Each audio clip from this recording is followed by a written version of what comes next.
Warning: this content may be upsetting or disturbing to some audiences.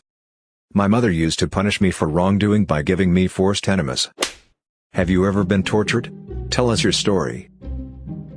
Through some fluke and terrible luck, I fell on a needle in the streets and it lodged itself with an end in 2 different bones, requiring surgery to remove. It was considered an emergency surgery, and you can imagine the possible health hazards involved with this situation. The problem was that there was no anesthesiologist available, so they opened me up awake and conscious whilst cutting into my hand. Here comes the shocker: they let a rookie operate on me, and that moron was cutting through nerves in my hand while I was awake. I was screaming bloody murder, told them to close up my hand and that I would be going to a private hospital. My aunt and uncle were removed from the premises and I was tied down so they could continue operating. Under my understanding of the law, and the dozen lawyers I talked to, I was kidnapped and tortured by hospital staff. I left the operating room in a catatonic state 5 hours later with the needle still in my hand, unable to even feel it due to severed nerves. I got operated the next morning at a private hospital, where they removed the needles, while I was under full anesthesia, and the doctors repaired what nerve damage they could. I filed for a lawsuit, but the hospital denied ever admitting me and had no records of me. Welcome to hell on earth, also known as Brazil. Finally, a place to share my story. I'm a Syrian guy, and I served in the Syrian army. I left the Syrian army a few months after March 2011 and joined my buddies in protests. Long story short, I was identified in one of the videos of protests and I was taken from my home. Day 0, it's around 2200 hours. People knock on our door, and father opens. They ask for me. My father says I'm not home. They storm inside and look for me. I'm taken in by Jamas and thrown in the back of pickup car. You want freedom, you son of a? And they beat me a lot. I'm now in the black site, Aviation Intelligence Department. I'm thrown in a tiny dark room with 15 other people. There's no way we can all stand. Smell of piss and crap and sweat is unbearable. My brain blocks it after a couple of hours. Day 1.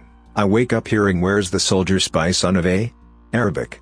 I'm taken to a room with a big black wheel hanging from the wall. I'm now blindfolded. I'm seated inside the wheel and left there for 1 hour. A big man walks in the room. He whips me with what I learned later is a heavy-duty electrical wire. "Who's paying you?" he asks after whipping me for 10 minutes. "Nobody," I answer. "Looks like you're gonna make this difficult for us, huh?" He continues whipping me. I can feel my blood seeping, very weird feeling, like warm chocolate on your arm, and a small puddle forming in the tire. I pass out.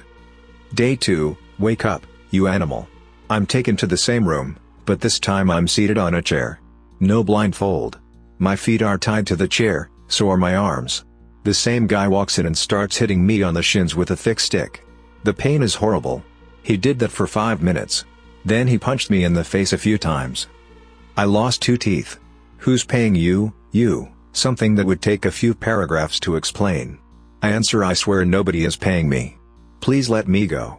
He starts punching me in the chest, kidney, face, and kicking on the shin and stepping on my toes.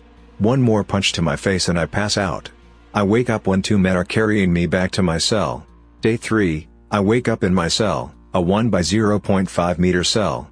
There's no way to lay down. The door opens, I'm taken to a different room. "Today we'll execute you. Tell us what you know so you can go in peace," I was told. I can see nothing with my left eye and can barely see anything with my right one. I'm taken to a different room. I'm hanged from my hands to the ceiling about 20 centimeters above the ground. I'm now being whipped with what I thought was the same cable. By this time, my wounds started to have a very sharp pain, and it was difficult for me to concentrate on the new pain. I'm hungry, thirsty, and can barely stay awake even though I'm being whipped. I pass out. Day 4. I started forgetting which day it is. My brain can't work correctly. Same thing. Whipping, punching, every day. Now they want to know who are my buddies, whether we have guns or not, etc. Like all the days, the torture ends when I pass out. Day 21, I tried hitting my head on the wall to kill myself. I can't. I tried to strangle myself. I passed out before I died. I wanted to make the screaming stop. So many people screaming. I don't care about myself now, I just want that woman to stop screaming. They're hurting her. Later I learned that they raped her and killed her in front of her husband. They killed him as well. Day 34, they realized that I genuinely have no information for them or for some other reason, I have no clue. They made me sign a paper thanking the president and saying that I was treated very well. I was driven and left somewhere outside my city. A car stopped for me and the guy drove me home. I knocked on the door, my mother opens and starts crying. I stayed in the hospital 3 weeks after that. I had multiple infections on my body. I nearly lost sight in my left eye because an infection from my own poop. My nose is still crooked till this day. I can't sleep in the dark, and I'll never ever trust anybody with anything in my life. One day I'll be avenged, I hope. I am female. My uncle was a pedophile with a sadistic streak, and he started molesting me when I was 5.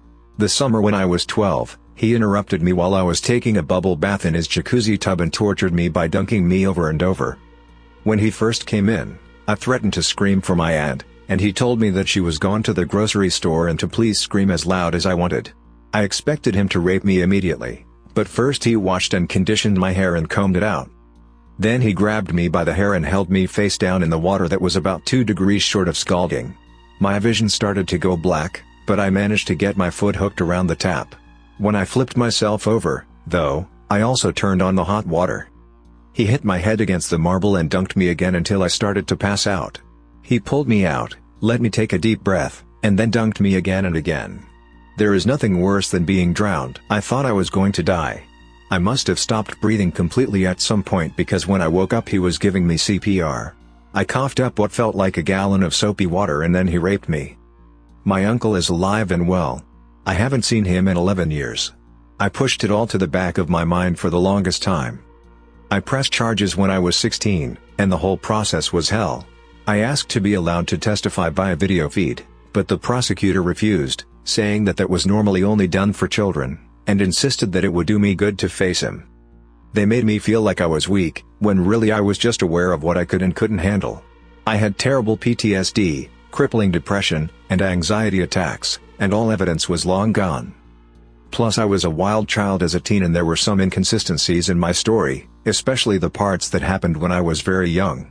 I knew the defense was going to rake me over the coals, and I was extremely reluctant to put myself through that when I was finally starting to heal. I didn't want revenge, I just wanted it to be over. The trial was pushed back over and over and the district attorney's office kept reassigning the case to different prosecutors. The lawyer who ultimately closed the case was only assigned to it a week before jury selection, and the trial was scheduled to take place during finals week of my senior year of high school. When my mom called the DA's office the Friday before jury selection, we learned that just that morning he had pleaded no contest to injury to a child and got off with 5 years probation and a $500 fine. Apparently the new prosecutor had seen notes in the file indicating my reluctance to testify and decided to let him plea out without even calling us first. Since all he admitted to was giving me inappropriate massages, he doesn't have to register as a sex offender. Knowing that he's free makes my blood boil, but I don't regret sparing myself from what I know would have been a humiliating, miserable trial. Went to jail after a fistfight during a road trip with my traveling companion.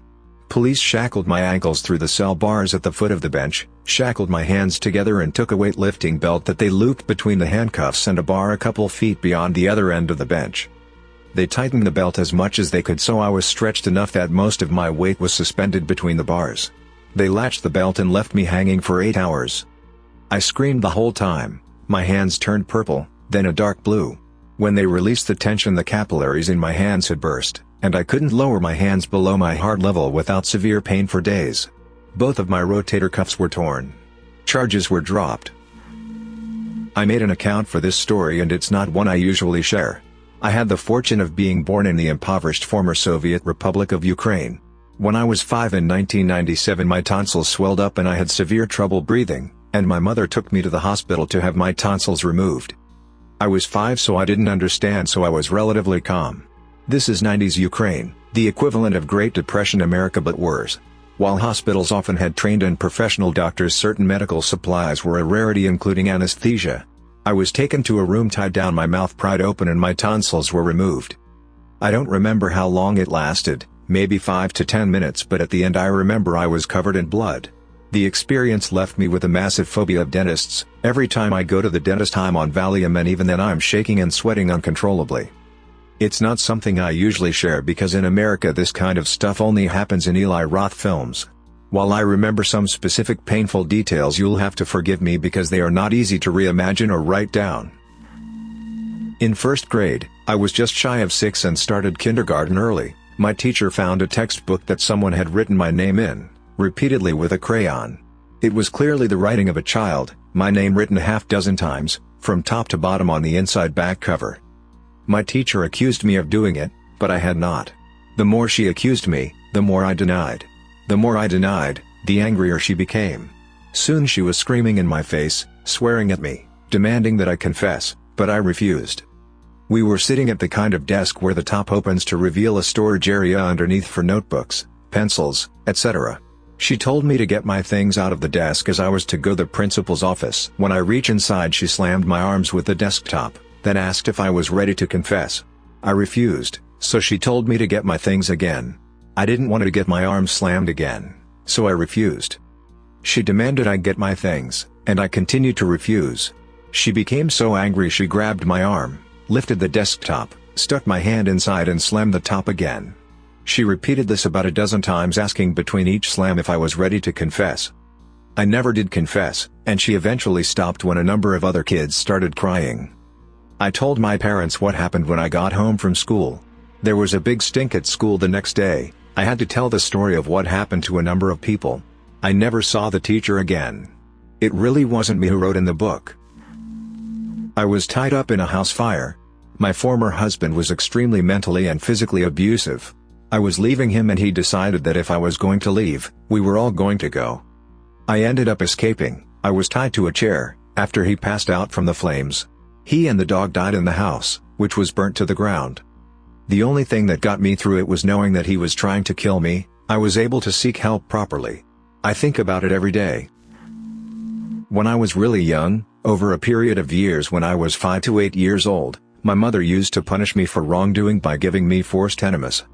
The physical and emotional terror was severe. It happened at least 5 times. The memories are a little hazy. She thought she owned my body, she thought she knew what was best for me, and she justified the act of forcibly inserting the hard plastic tip of the enema machine into my body, as I sobbed in shame and horror and helplessness by saying it was good for my health. It hurt, it was incredibly physically unpleasant, but probably unsurprisingly, the thing I took away from it was body shame. Or whatever else emotionally abused kids carry into adulthood. My boyfriend was a sadist. While I was concussed, and thus my memory and judgment severely impaired, he started to take advantage of me. He would enforce rules. If I made a sound, I would be beaten or whipped 5 to 20 times at the end of the session, depending on his mood. He would keep track and it would usually culminate into a very severe beating at the end. He liked to electrically shock me, especially on my groin. A few times, he would tie me up, blindfold, gag me, and then he would sell me to others. It would usually end with me begging him to just beat me instead of selling me. Honestly, the list of terrible things he did to me goes on and on. It lasted for 6 months. I finally got away by switching schools, though I was switching schools for a different reason on the outside. I managed to get through the rest of high school and into college. I was an emotional wreck. I'm a pretty blunt person in general, so I became rather frank about my experiences. A lot of friends stopped talking to me after I gave a speech about it at my high school. They said I talked about my past too much. My programming kicked in. If you speak or make a sound, you'll be punished, and I stopped talking about it at all for a while. But I got new friends in college and eventually they found out what happened. They stayed with me through all my constant panic attacks, flashbacks, drunken episodes. I'm in my last year of college. Honestly, I look back and it seems like a completely different life. While I still have the occasional episode, I have overall dealt with the trauma well.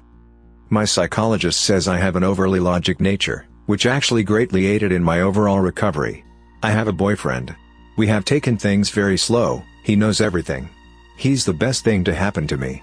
He's patient and never pushes or pressures me. It will always be a part of my life. But as time goes on, it will ever become smaller and smaller, and thus more insignificant. I have great friends and a boyfriend. I'm doing incredibly well in school and in my research. I'm grateful. Thanks for listening to another shocker from Radio TTS. Subscribe for more videos that show life as it is. These stories are heartbreaking to listen to, and I hope everyone who experienced such terror has a better life now. Find the original Reddit thread in the video subscription, and let me know your thoughts in the comments below.